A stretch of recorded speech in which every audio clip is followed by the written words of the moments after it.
Good evening. I'm Peter Ernest. I'm the executive director of the museum, and I don't want to spend too long standing between you and one of the more in-demand speakers in this country right now, given the challenges we are facing and the things that he has had to deal with. We're delighted to see all of you here. I think you will hear one of the most insightful and candid presentations that you will hear, perhaps, in a long time about two of our major intelligence agencies, the NSA and the CIA. But in addition, I think you'll have the benefit of an overview by a gentleman who has headed both those agencies during a period of enormous turmoil in our country, when we've gone from being absolutely scared to death on September 12th, and then tried to collect ourselves and deal with the many issues that have faced us since then, including up through today. General Hayden, now a four-star general, spent his career as an intelligence officer in the U.S. Air Force. I should just add as a personal note, because I happen to be looking into your background, that Michael Hayden was born on St. Patrick's Day in Pittsburgh to an Irish-American couple. I mean, what more could they have asked for? What a great start.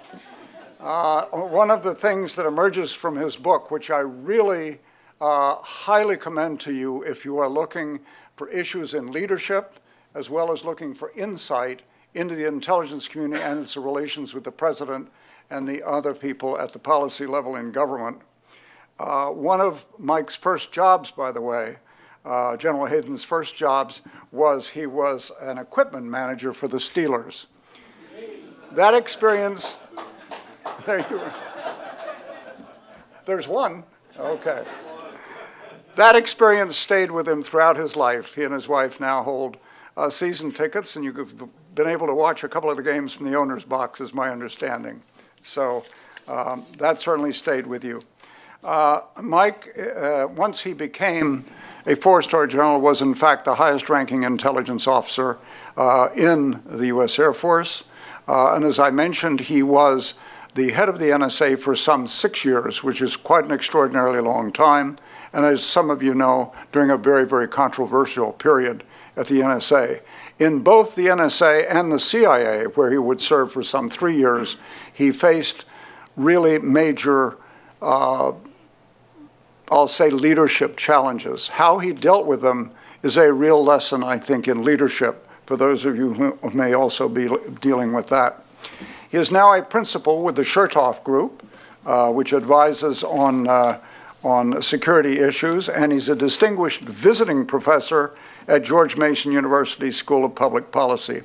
As a former CIA officer, I will have to tell you that General Hayden is among the leaders that we have had who has chosen to speak out, both through his book, but in regular appearances, as you know, in the media, to speak for those of us who often have no voice, because we're in the trenches, we're in the places where we cannot be heard. And to have folks of his caliber speak about his experience and the achievements, in some cases, of the agencies is really, I think, a testimony to the intelligence service in our country, which is so open, and I think a testimony to his dedication to it. Please help me welcome General Michael Hayden.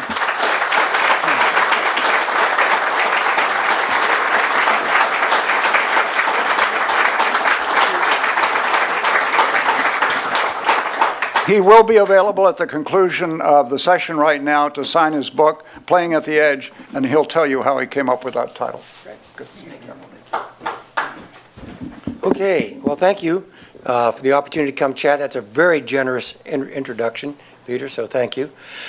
So I've been on a book tour now for about 2 months, and I've had a chance to talk to groups like we have together here tonight. And generally speaking, I divide my comments into kind of 3 big Roman numerals, the way they would teach you how to outline your papers in Catholic grade school, right? Roman numeral 1 is why, 2 is what, and 3 is how. So why the book, what is in the book, and how'd you go about doing this, all right? And then I think, Peter, we're going to leave some time for questions before we kind of go over the edge and do some signing. Okay. So why? I teach a course at George Mason across the river in the graduate school, the School of Policy, International Affairs, and Government. And the course I teach, the basic one I teach, I vary it occasionally just to keep myself interested, but the basic course is Intelligence and Policy. And the first block of instruction, the first couple of hours, I really begin at a pretty high philosophical level. I start with Plato's parable of the cave. Remember that from your philosophy courses, right? You know, the fire, the shadows, the voices, and can we know truth? All right, can we actually discover truth? And we play at that for 45 minutes, and we all conclude, yes, we can discover truth. Okay, fine. And then I asked the class to discuss, is the secret pursuit of truth, espionage, is that compatible with a modern democracy? And more specifically, is the American secret pursuit of truth, American espionage, compatible with American democracy? And I let them bat that around for 45, 50 minutes. I kind of do the Socratic method thing here, since I'm basing this course on Greek philosophers, and for at least the first hour. I ask questions, they respond, and universally, I'm here to report, after 7 years of teaching this course, mostly twice a year, universally, all my students say, yes, espionage is compatible with American democracy. Now, I am objective enough to reflect that the fact that I am the former director of the Central Intelligence Agency and control their final grade has something to do with the broad sense of consensus that I am able to develop. And then I say, but I'm going to double down on you. Okay, you buy the theory that espionage is compatible with democracy. Double down. Espionage is essential to democracy. And American espionage is essential to American democracy. Okay? I point out that frightened people don't make good Democrats or Republicans. Okay? That frightened people begin to gnaw at their own liberties, and they really begin to gnaw at the liberties of their neighbors. I'm seeing some CIA or NSA veterans here. 2 days after 9/11, I talked to the NSA workforce. Actually, I was talking to an empty room, but we were beaming it out to all stations literally around the planet. And I said all the things you'd expect me to say. You know, okay, you're under a lot of tension.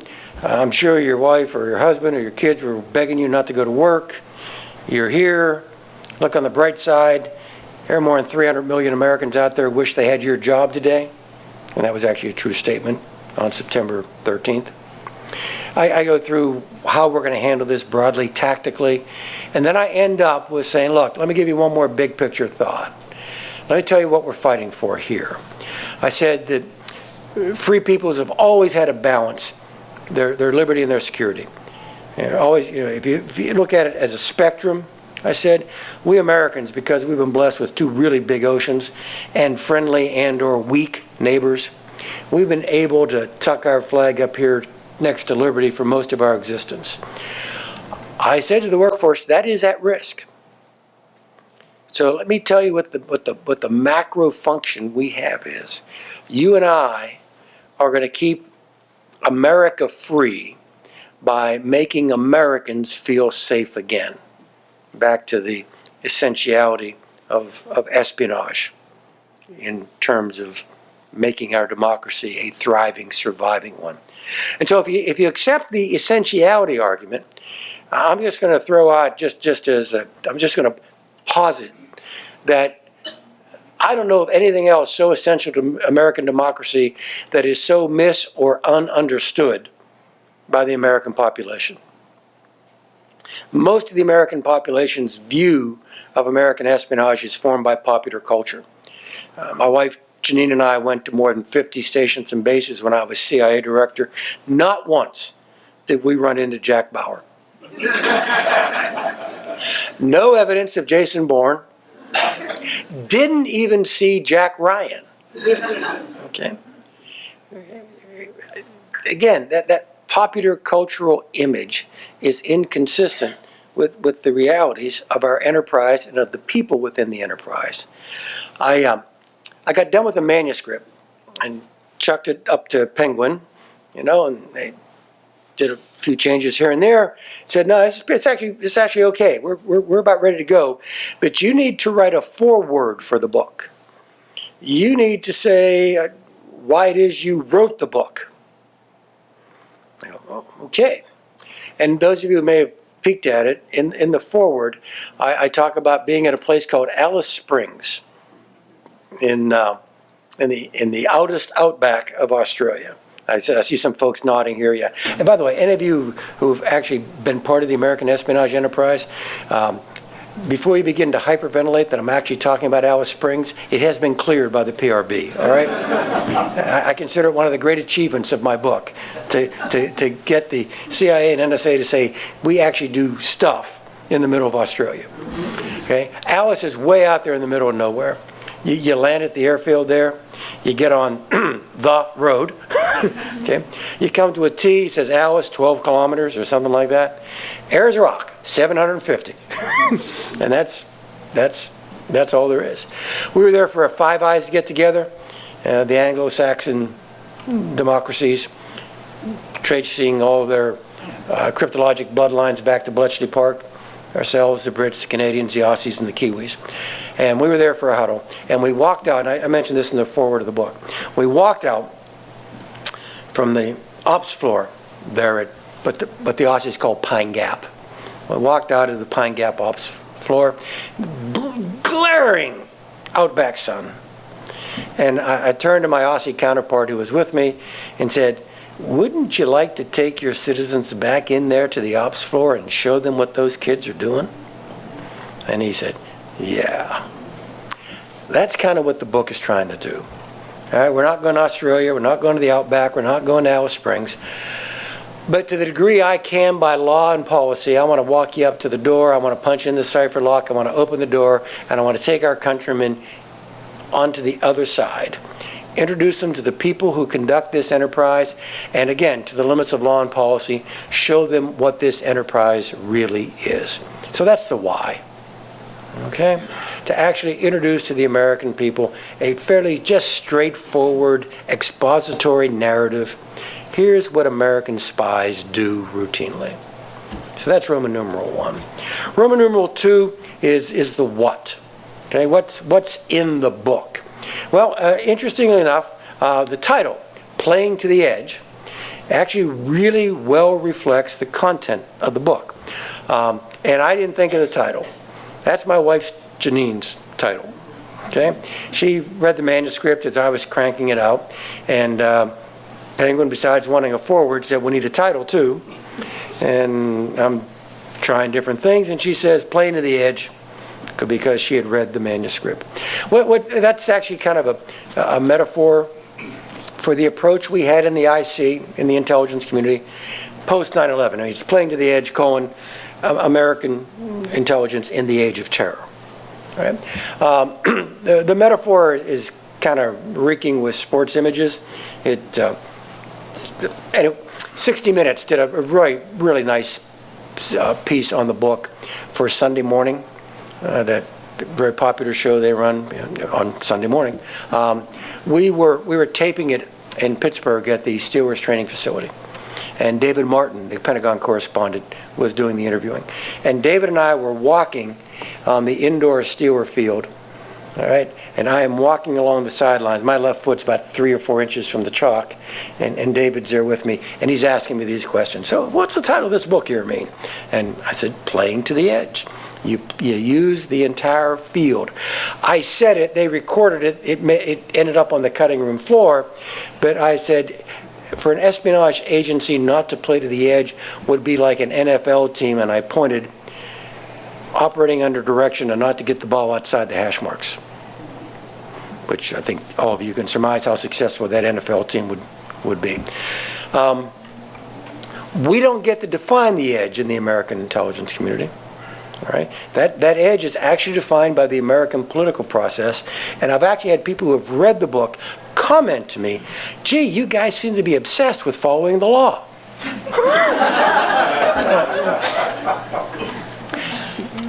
because the urban legend out there is we just kind of go do stuff, you know, the black arts or something. And so I do spend a lot of time showing that although we wanted to play to the edge, that there were edges, and that we deeply respected them. And so, in essence, what I was trying to say is, by the way, if you play to the edge, bad things are going to happen to you. All right? You're going to end up in front of a hostile congressional committee sooner or later. You're going to have really bad op-eds or editorials appear in American newspapers. I should caveat that. American newspapers located along either the East or the West Coast. Okay? This would not appear in the Des Moines Register or the Omaha World Herald. Right? But you do get it from the bi-coastal newspapers. And you know that's going to happen. I tell the story in the book that when we were launching Stellar Wind, which was the NSA stuff that was controversial, I pretty much got my orders from the president. The attorney general said that it was good to go. My NSA lawyers were on board, and I left work early and went home and took my wife for a long walk. And I relate in the book, we're walking through Fort Meade, which is a fairly bucolic campus. Not that way anymore. They got a lot of milk on gone up there in the last 10 years, but you know, in 2001, there were a lot of grass and trees. And we're walking around, and without telling her the substance of what it was we were about to do, I said, we're about to go do something that's going to blow back. And it is going to blow back on you and the kids. And I just want you to be aware of that, and I want your thoughts. And she simply said, well, is it the right thing to do? She said, yeah. I said, yeah. She says, all right, we'll deal with it. And so you know that those realities are going to happen. But if you play back from the edge, you're protecting yourself or maybe protecting your agency. You're not protecting America. And so we played to the edge. The controversial programs I spent a lot of time on are Stellar Wind, AKA domestic surveillance, AKA warrantless surveillance, AKA the terrorist surveillance program. I did that. I started it. I take full ownership. I got the CIA and I inherited renditions, detentions, interrogations, and I spent a lot of time talking about that. While at CIA, we spent about 7 or 8 months convincing President Bush that he had to really turn up the dial on targeted killings along the Afghanistan-Pakistan border. So targeted killings is another playing to the edge. And there are chapters in there that relate all of that. It was really kind of a funny phenomenon on the book tour, though. So I've just told you what I thought I was writing. And we're playing to the edge. And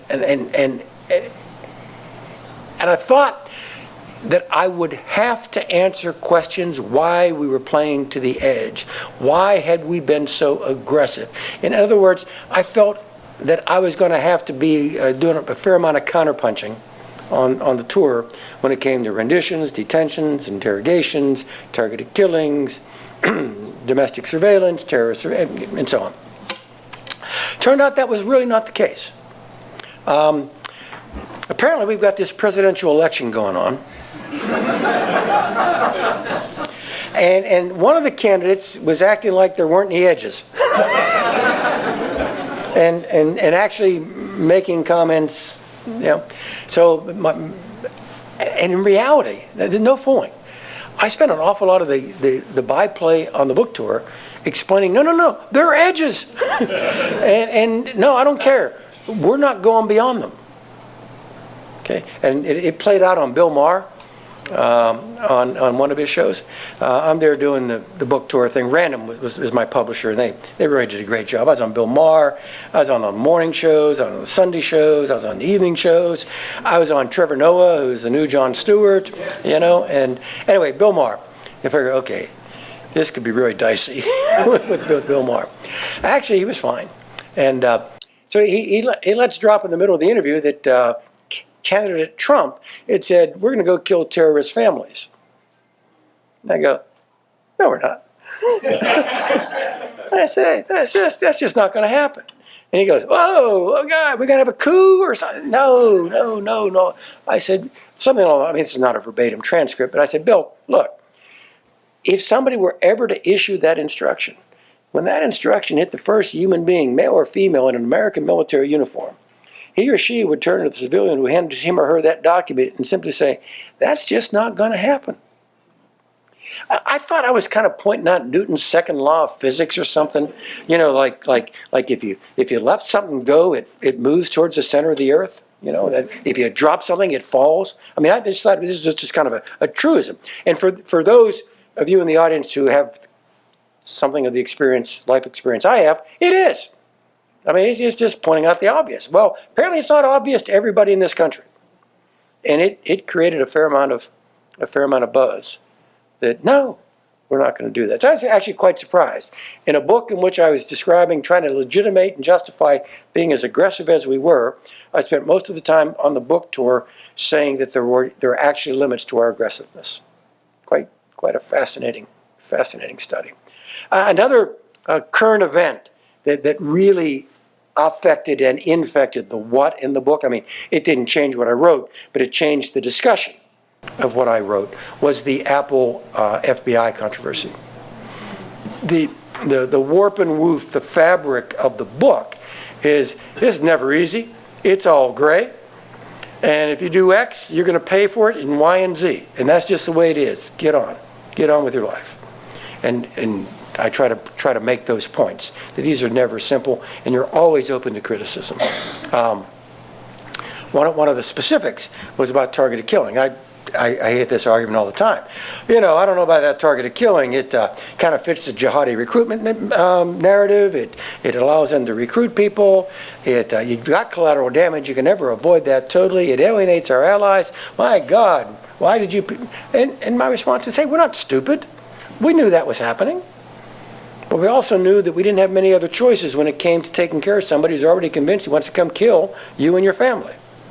Again, back to this, it's always trade-offs. There are always second and third order effects. We're not stupid. Well, the Apple thing is just perfect. I mean, it was kind of like a morality play for the theme of the book. Here you've got the FBI director saying, hey, I got to get into the phone for no full and legitimate counterterrorism reasons. And oh, by the way, I got a bunch of criminals here too I need to convict. And I got to get into their phones. And then you got Apple over here saying, why would you want to weaken encryption that's being used by most of the American population? After all, the DNI said the most serious threat to American security is cyber threat. We apparently got pretty good encryption here, otherwise these guys wouldn't be coming here asking us to break into it. Do you see the trade-offs?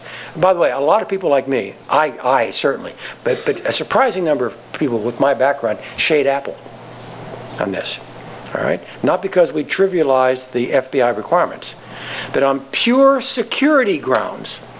We actually think America's a more secure nation with unbreakable encryption, knowing full well we're giving up some stuff over here. All right? I mean, we can argue about that point. That's not the issue. The issue is that's the only kind of choices you get to make in this business. It's just a field of gray. I spent a lot of time on the book tour trying to introduce people, as I suggested earlier, to the people in the American intelligence community. So there's a chapter in the book.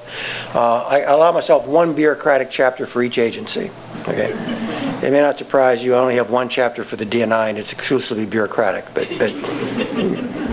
that was a social commentary. But okay. And in the CIA bureaucratic chapter, which is entitled Espionage, Bureaucracy, and Family Life. Okay, it's kind of a Christmas tree. I hook a lot of things onto the tree, but fundamentally, it is about how do you manage a bureaucracy in a secret spy agency? What are the peculiar dynamics there? All right, and then what responsibility does a secret espionage service have for the families of its officers, and how do you accommodate those sorts of things? I talk about CIA Family Day. I don't know if it's, no, we have a Family Day. Right? We open up our campus on the second Saturday in every September, and we count them. We have between 20 and 25,000 people at Langley. I mean, it looks like whatever county fair you're fond of. It looks like that. Now, we got rules here, all right? You can only go one bump out. Mom, dad, wife, husband, son, daughter. All right? But we generally have between 20 and 25,000. It's a remarkable event. You go there.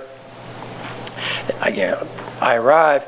I got little kids going through my suburban SUVs, picking up my Stu 3, and I got other kids climbing over the fire engines. They're all going after the security dogs.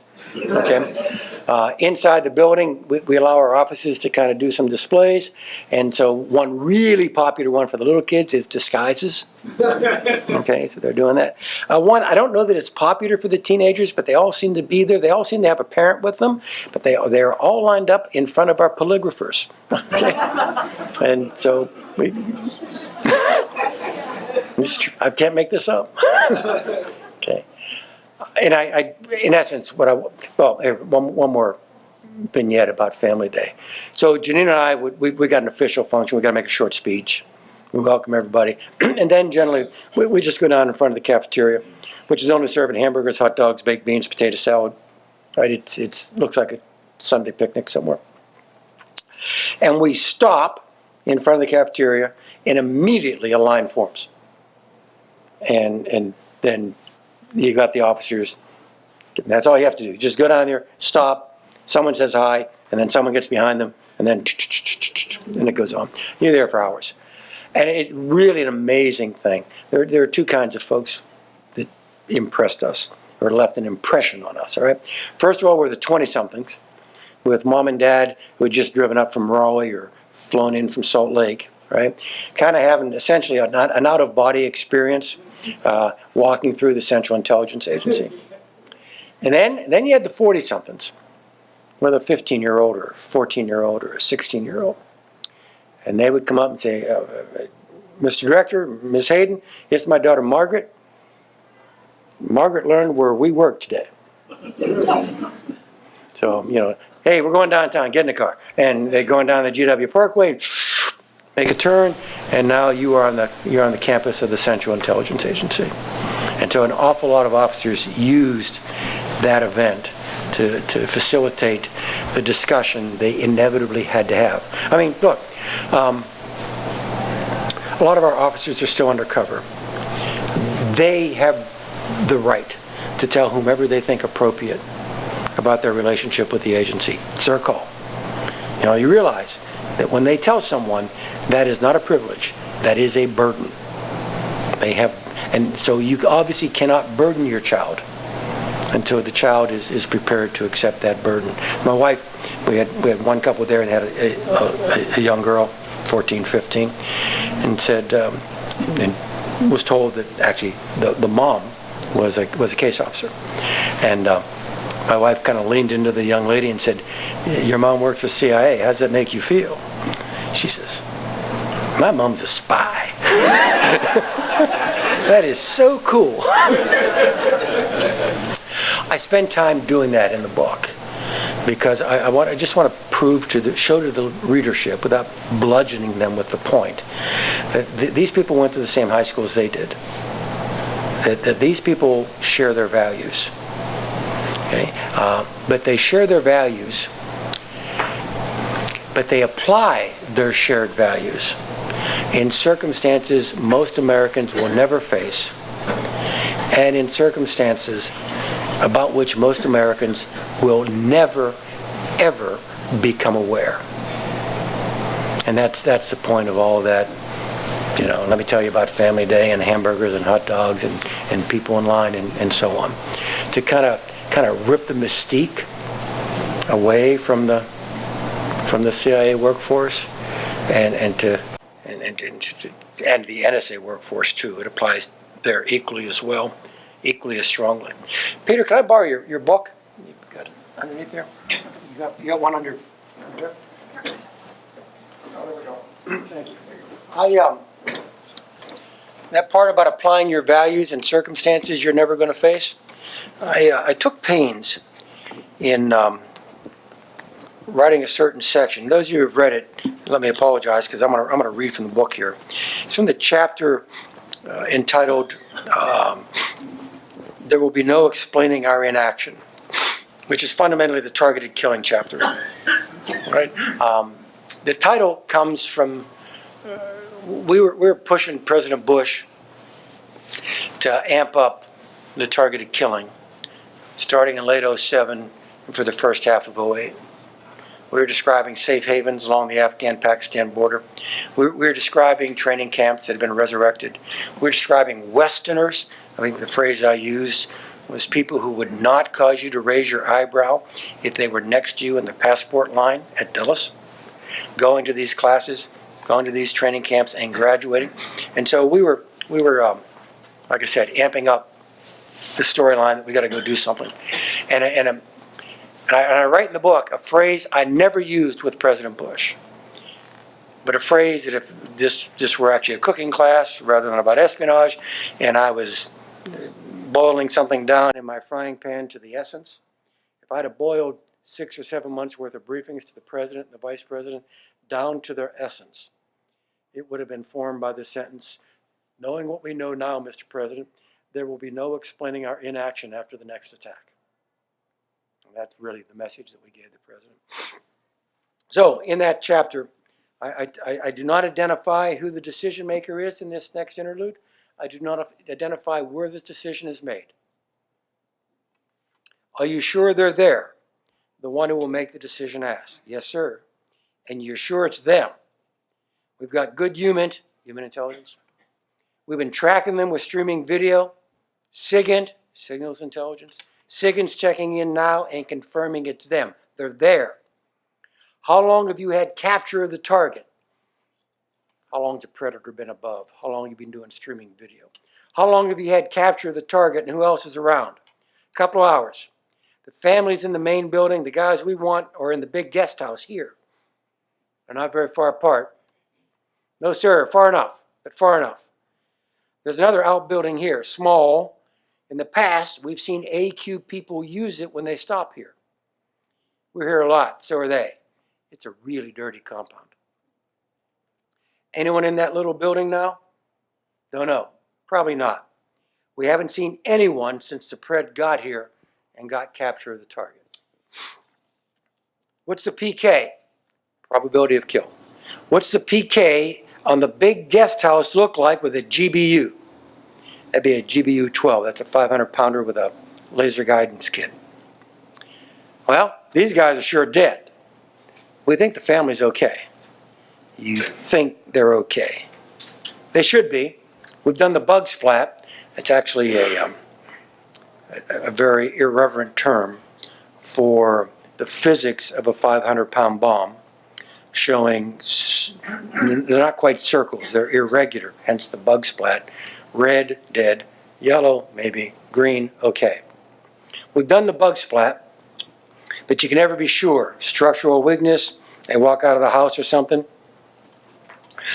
What's it look like with a couple of Hellfires? That's a much smaller weapon with about a 20-pound warhead. Well, we bring them in this way. It's a missile, it's not a gravity bomb, so it's a missile. We bring them in this way, all the energy away from the family quarters. Family's fine. If we hit the right room in the guest house, we'll get all the bad guys. But these internal walls can be thick. If we don't hit the right room, or if one of them's up taking a piss, or there's a long pause. Finally, the one responsible for the decision speaks.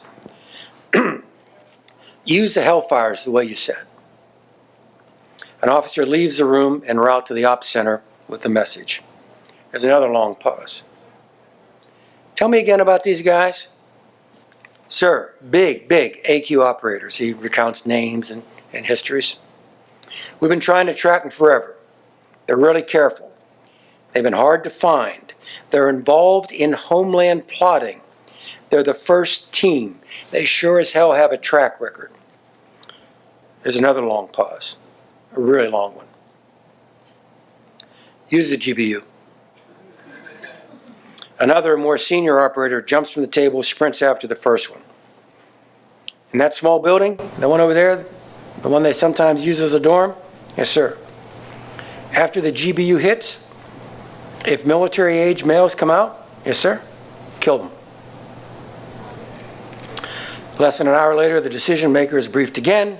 Sir, the 2 targets are dead.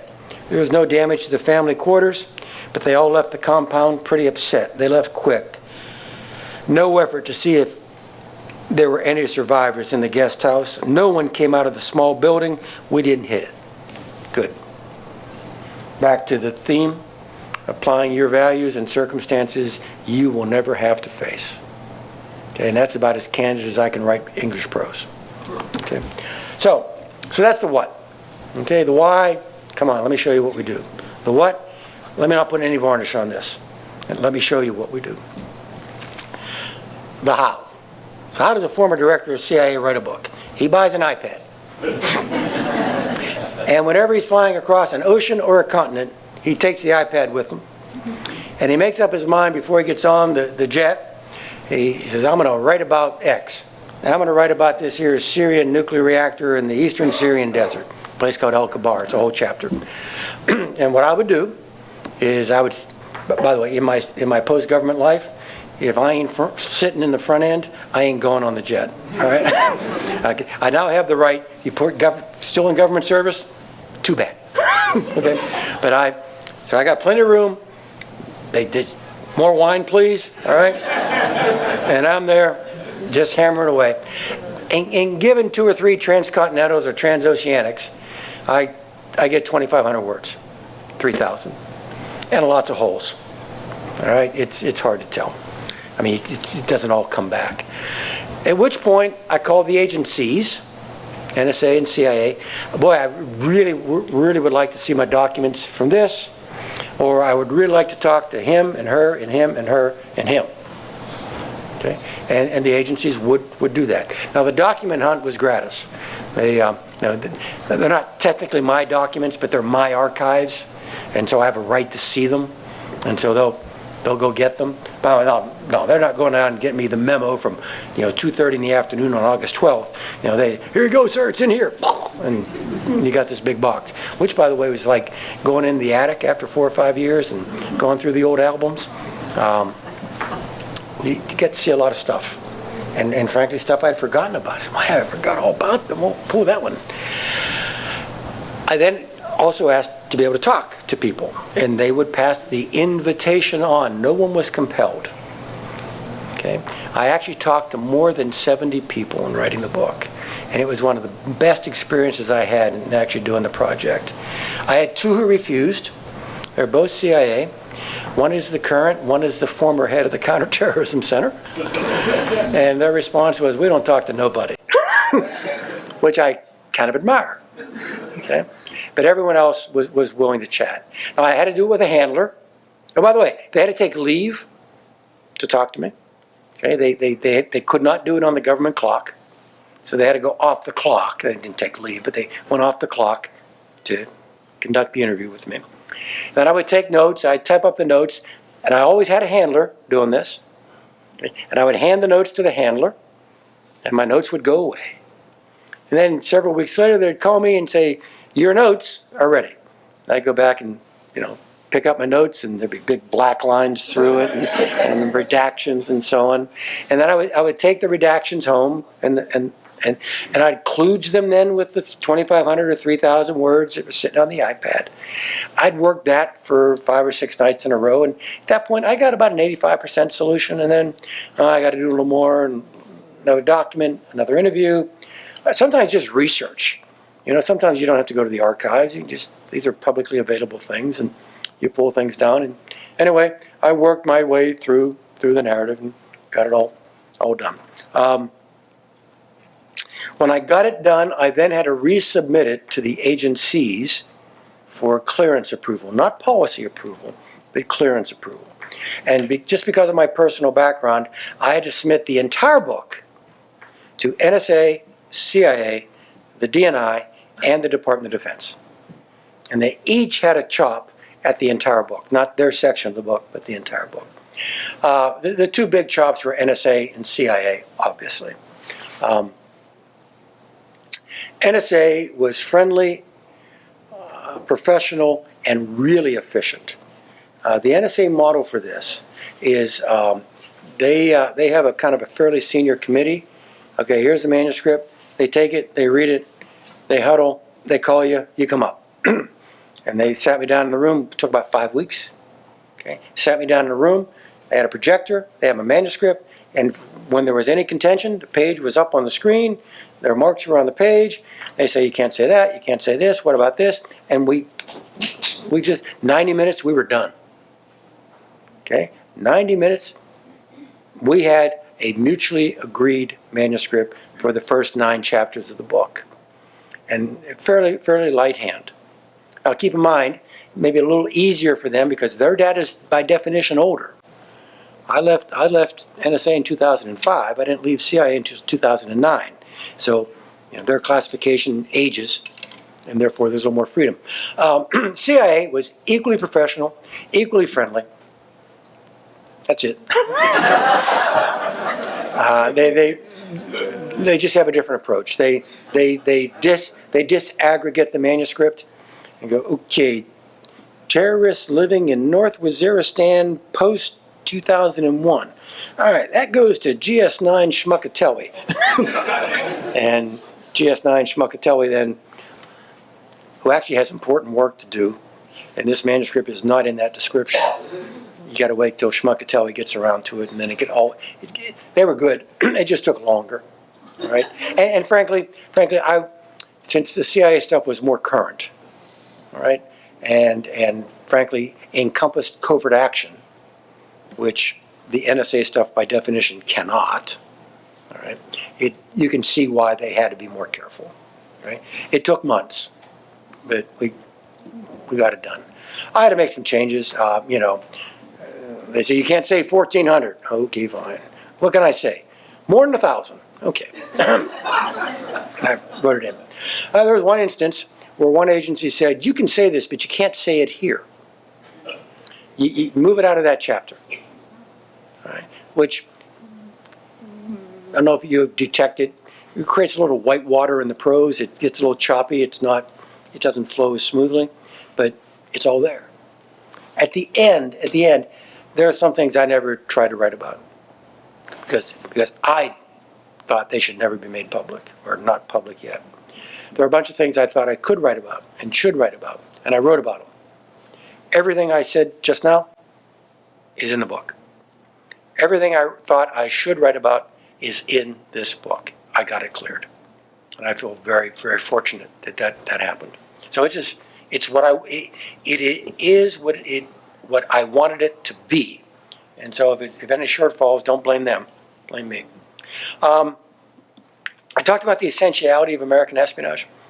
Let me end where I began. One of the great things in my post-government service is I get to go to places like this. I get to do events like this, and talk to people like you. I got to go to the premiere for the 2nd season of Homeland. Which the DC premiere, which was over in Renwick, I think, or Corcoran Gallery, and it's quite a strange treat to walk up to Mandy Patinkin and go, "Hey, I'm Mike Hayden.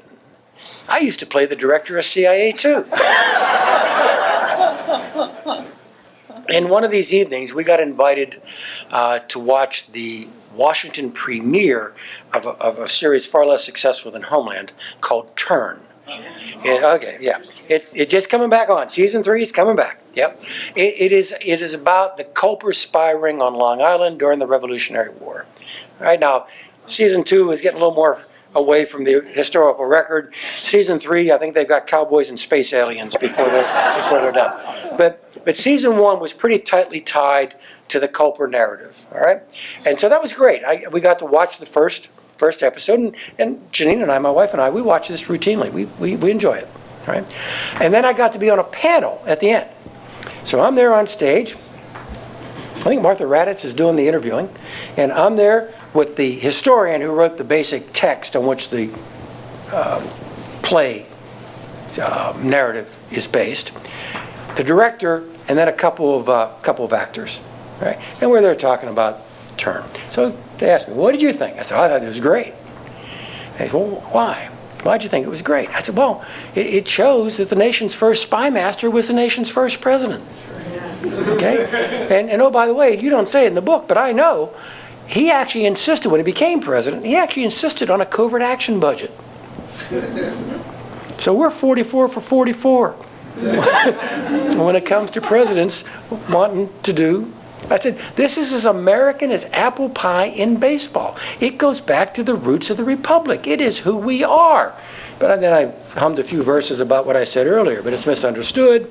It's represented in popular culture. And so I am very happy that you're doing something that shows the American people that this is not an alien activity for us. That, you know, we were doing this when we were still in the womb. Literally, this was pre-Declaration of Independence, right? And it really, really made me feel good that I was able to say what I just told you I said at the venue where this was taking place. We were in the theater of the National Archives. And I was telling you what I was telling the audience what I just told you. 125 feet from the Constitution and about 135 feet from a copy of the Magna Carta, which comes full circle back to why it is I think I wrote the book. And with that, Peter, I will stop, and we've got some questions. Okay.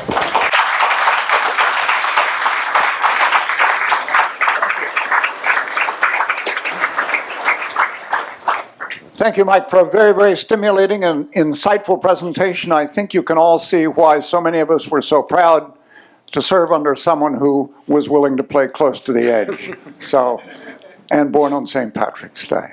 And why don't we go ahead and take questions? And if you'd be kind enough to wait for the mic, everyone can hear the question. Yes, sir. Hi, do you think ISIL or cybercrime is a greater threat to this country, and how do you stop both? Yeah, it's hard racking and stacking the degree of threat. I quote Jim Clapper, who said cyber is the most immediate threat to us. If I were a European, I might be, you know, handicapping it a little bit differently. But frankly, for reasons I don't point out in the book, but I'm free to share with you, we're safer than our European friends from an ISIS attack. We're just further away. Our demographics are completely different. We have radicalized people. We don't have radicalized communities. So that's a real advantage. We're actually pretty good at this immigrant thing, particularly compared to our European friends. We assimilate quite well. And finally, we're good at this. The American Espionage Services. And so you asked me, as an American, what's the greatest threat, ISIL or cyber? I would say, for Americans, it's cyber. All right, because our distance and our political culture don't protect us against cyber attack the way it does seem to ameliorate the threat from ISIS. How do you deal with both, or either? Play the game more actively. I try to have been a respectful critic of the current administration in terms of too light a hand in response to many of the things that are going on. So my standard line with regard to ISIL is our response has been under-resourced and over-regulated. And as you watch the newscasts, all right, it's getting more resources and the regulations are being loosened. But we're kind of late to need, in my view. General Hayden, are you impressed by these recent statements by Admiral Rogers in front of the Congressional Committee and by the President indicating that we're going on the offensive against ISIL cyber-wise? Cyber-wise, yeah, I really am. That's kind of a pivot moment to answer your question. So you've got the Secretary of Defense and the Deputy, you got Ash Carter and Bob Work, actually announcing we're going offensive with regard to cyber against ISIL. I'm good with that. You know, this audience probably knows more than most. There's this infinite trade-off. Do you watch a target and learn, or do you intercept the communication and learn, or do you deny the enemy the ability to communicate? It's not a new problem. It goes back decades, generations. My instincts, not fact-based, I'm not in government, but my instincts are, Peter, it's time to go ahead and start whacking moles. Even if this is whack-a-mole, I think we have ceded this battle space too much to the enemy. So I'm quite happy. Let's just go make it a little harder for them for a while. Let's see what happens. So I'm enthusiastic. Good. Laura, all the way in the back there, there's a fellow with his hand up.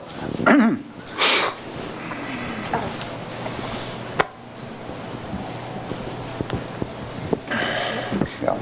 In your book, you talk a lot about some of the congressional people and press who seem to have almost an instinctive criticism of anything to do with intelligence. Have you heard from any of them that after writing the book who seem more assuaged now that you've explained very well the motives and how you really do act within the law? No. Okay, what else? To be fair, I actually feel pretty good about my relationship with the press. Now, I mentioned some names in there that I'm fairly negative about, but there are a bunch of other names. So I did the Politics and Prose thing for part of the book launch up in Northwest, and I was interviewed by Eric Schmidt of the New York Times. And Eric and I had a very friendly, very respectful give and take, because Eric and I have a very friendly, very respectful relationship. I did something like this at Duquesne, my alma mater, and Joby Warwick of the Washington Post was on stage with me. And Joby just won a Pulitzer Prize for his book, Black Flags. All right, and so we had some give and take about his research for Black Flags and my research for Playing to the Edge. And so it's not as confrontational as I sometimes make it out to be in the book.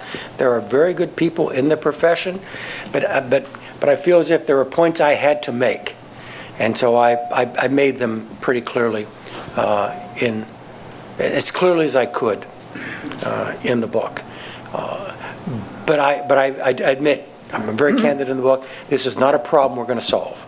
This is a condition that we will have to manage, because frankly, the press has a different role to play for the well-being of our society than American espionage agencies have. And they're legitimately doing their role gets in the way of our legitimately doing our role. And that's just the way it is. And Laura, about 4 people over there. That fellow is holding onto a ceiling tile, I think. So. First of all, thank you for being with us tonight, sir. I'd like to talk to you about the ODNI. A few years ago, I had the pleasure to meet FBI Special Agent John Antisef and talk with him about the '98 bombings in Kenya and Tanzania, excuse me. And his fear that with the creation of the ODNI, the role of the CIA was being displayed. He previously had looked at the CIA as the central agency that overlooked intelligence, and that the ODNI was just another bureaucratic step above that. Do you think, personally, that the ODNI is just, I don't know, another CIA that oversees it all, or what is its purpose beyond what the original function of centralizing intelligence? Yeah, so you're referring to the longest chapter in the book. Okay. And when I tossed it to Penguin, I said, check out chapter 10, I think, you know. And Scott Moyer, who's my editor, said, no, I really enjoy that. You know, you really get to walk through a bureaucratic jungle, and he was complimentary about the prose and the clarity, but it was bureaucratic jungle. So a couple of thoughts from that chapter, all right? Number one, I would not have done this. By the way, neither would have Jim Clapper. Okay, Jim and I were on the same side on this issue quite vocally in 2004. Having done it, this architecture is not so bad that I would suggest to Congress they lift the hood and start ripping out carburetor wires again. Okay, we're going to end up with a really bad engine here if we take another shot at it. I don't know that any restructuring is going to make this better. This is a structure within which we can manage to success. It actually depends, and again, you know, if this were a management treatise, this would be wrong, all right? Leave the structure alone, it's flawed, but you can fix it with the right people, which actually is what I'm telling you. Now, theoretically, by management standards, that's not a good plan. You should not depend upon heroism to overcome a bad structure. But I fear trying to fix the structure where that will lead. So if you get the right people, number one, the first person that has to be right is the president. Okay, he needs to have a personal interest in this. The second person has to be right is the DNI. And he has got to be savvy and clever, not just brilliant. Okay, this is an art form here. You just can't be obstinately right in the job. And then the third person you got to pick is the DCIA. And there you need someone who has a trusting relationship with the DNI. My formula is the DNI owes the DCIA running room, the DCIA owes the DNI transparency. And then the other link is that the DNI really has to be in the president's inner circle. If you get those three people and those two relationships right, it's fine. It'll work. I will offer you a couple of hidden advantages of the DNI. One is NCTC, the National Counterterrorism Center, which is an unalloyed success. Right? You don't get the NCTC under a community leader who is also the head of the nation's human espionage service. And the magic of the NCTC is you erode the distinctions between foreign and domestic, between law enforcement and espionage. That's the magic of the NCTC. No way that happens if it reports to the guy who runs the Foreign Espionage Service. But it doesn't. It reports to the DNI, who pretty much doesn't run anything. Okay? He's not responsible for operational anythings. So that's one. The other great success is my job. I was the first occupant of the suite I occupied at Langley who was not also the head of the American intelligence community. Portegas had the old job for about half of his tenure. I was the first one in that suite who didn't run the IC. I have no idea how those other guys did that. All right? I got to be the director of CIA 24 hours a day. And that actually was a blessing. Not just for me or for the agency, I think it was just a blessing for America that you had somebody who could just drill down on the agency's function all the time. Story I tell, I think I tell it in the book, is that the DNI gets up about 5:30, he gets his PDB, he gets in his SUV, drives to the old executive office building, meets the PDB briefer, rehearses up to go across West Executive Avenue to brief the president, goes in there at 8, briefs the president 8 to 8:30. Hadley or whoever's the national security advisor then grabs him. All right, they have another huddle, formal or informal.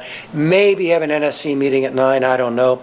Finally, he gets back in the SUV, goes to Liberty Crossing, gets out of the SUV, goes into his office, and somewhere between 9 and 10:30, he starts his workday.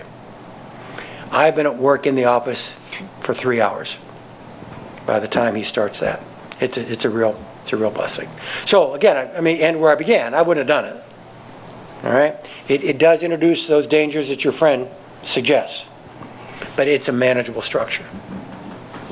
I think what comes out so strongly in your book is how closely you work with George Tenet when he was at DCI. When he was yeah. DCI. Yeah, George ran the show. And so back to, I wouldn't have done this. This was based upon a misdiagnosis. This was based on a diagnosis that George didn't have enough authority. Also, I think it says something for President Bush, because when you were at the ODNI and he called you in and said, Mike, I want you to go out and head up CIA, your response was that you were quite happy where you were. He then said, Mike, I want you to go out and run CIA. So he made the right choice. Okay, how about right here? Hi, I'm a George Mason University grad student, so I will be seeing you again on Monday. Okay. I'm actually here for extra credit. So my question is, you spoke about the intelligence enterprise being underfunded and overregulated. What do you think is the proper regulation to make sure that we are What I was referring to specifically there was not the intelligence effort, but the American security effort against ISIS. Okay. Okay, under-resourced and over-regulated. Not enough combat power. What combat power we have in theater is operating under too many restrictions, both of which are changing. So I think maybe I had a good idea 2.5 years ago when people, too self-referential, when a lot of people like me were saying, what we got here is under-resourced and over-regulated. Bob Gates has said this. In recent interviews, Bob has Secretary Gates has pointed out, they generally get to the right place. It just takes a long time. That's him, not me. So the question about regulation, though, about American espionage, we are the most transparent, as Peter pointed out, and parliamentary regulated espionage service on the planet. Okay, there is Do you think that's no. good enough? Do you think that's good enough? Just Well, again, it's okay. So here's the thing, all right, and you're going to get a long answer. I'm going to be really efficient. After Church Pike in the 1970s, remember the scandals and Dr. Spock and all that, right? The great compromise with how to do secrecy and transparency was the creation of the 2 congressional oversight committees, and in which we Americans moved espionage, which had historically been the monopoly of the executive, and we moved a good chunk of oversight for it into the parliament, into the legislature. And then for certain cases, we moved oversight for American espionage under the American court system, under the FISA court. We are still the anomaly among Western democracies. No one else does this. All right? The Bundestag, parliamentary committees, right. Even the British Parliament. We've had American members of Congress go to country X and say, I want to go visit facility Y. And we go, hey, you can't do that. What do you mean you can't go facility Y? It's a joint American X activity. What do you mean I can't go to facility Y? I was at facility Z, which is the American version of Y, 3 months ago. Why can't I go to Y? And the standard answer is because no local parliamentarian has ever been allowed to go to Y, so we can't let you go. We'd love to have you there, Congressman, but you can't go. That is a routine phenomenon. And so we have shared oversight of American espionage in a way no other democracy has, with our parliament and with our court system. So when Snowden goes out and pushes all the secrets out the door, the big secret that got everyone kind of fussed up was the 215 program. That's the metadata stuff. That's your phone bill sitting at Fort Meade. And I freely admit our government and NSA's response to that was horribly flat-footed, and we could have done so much better. The government's response was politically motivated. NSA, however, I think maybe that much misjudged it, because here was the problem. The 215 program, again, the metadata stuff, right, had been authorized by 2 presidents, was overseen by both oversight committees, who were fully witting of it, and in fact, incredibly supportive, and it got a check mark from the FISA court every 60 days. That's the formula coming out of Church Pike. That's how you get legitimacy. Right? The line I use is, that's the Madisonian trifecta. Executive, legislative, judicial, check, check, check. And what happened, now remember where our line of departure is. We are already the most transparent, most overseen espionage service on the planet.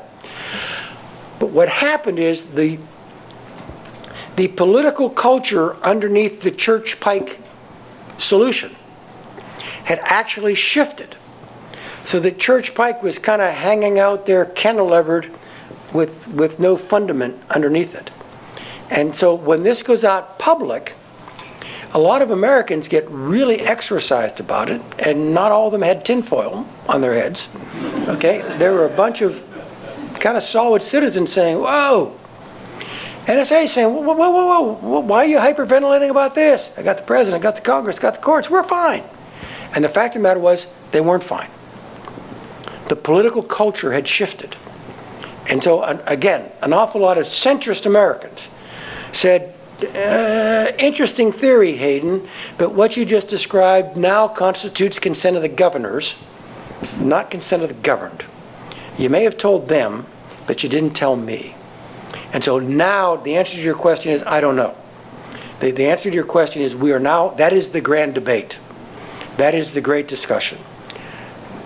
What is the new compromise in the new political culture that tells you enough that you're okay, but doesn't make so much public that it's not worth doing in the first place? And we're struggling with that. So, Laura, over there, you have any? I thought there was one in the back. Amanda? Hey, question here. Insight on differences in military and non-military espionage organizations, strengths, limitations, and maybe how integration works in American intelligence. yeah, so fundamentally, military intelligence trends, operational, immediate, and battlefield relevant. National intelligence, strategic, trends, longer term, strategic, broader view. I mean, that's fundamentally it. Because we have been at war for 15 years, we have harnessed a lot of agencies whose first initial is N to fulfill the needs of a lot of activities whose first initial is D. So I'll tell the story, it's in the book, but I'll retell the story of NSA. Okay? NSA is the National Security Agency. Okay? So my chief of research, Eric Hazeltine, whom we hired out of Disney, true story, okay?